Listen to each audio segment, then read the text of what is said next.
ไปวัดทำบุญต่อทุนเอาไว้ชาติหน้าหลังจากไปเสียงเสียมซีมาขอความเพียรว่าไว้สิมีโชคใหญ่ตั้งจิตอธิษฐานคอยขอวอนว่าขอให้ได้มีใหม่เมียคนเก่าคอยเบื่อหลาย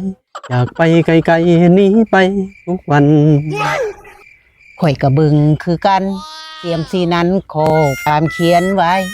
สิเสียของหักของหวงไปแต่สิถึงรางวัลใหญ่ได้เงินเป็นล้านได้เป็นเศรษฐีสมบัติมากมีทรัพย์สินมโหฬารขั้นมือใดพวกนี้ออกจากบ้านมีเงินมหาศาลได้เป็นเศรษฐีฉันคอยก็สิบ่หนีท่านเจ้าเอาอีหลีคอยก็สิบ่ไปสิไปไสก็ให้เจ้าไปขั้นข่อยรวยมือใดอย่าเสียใจภายหลัง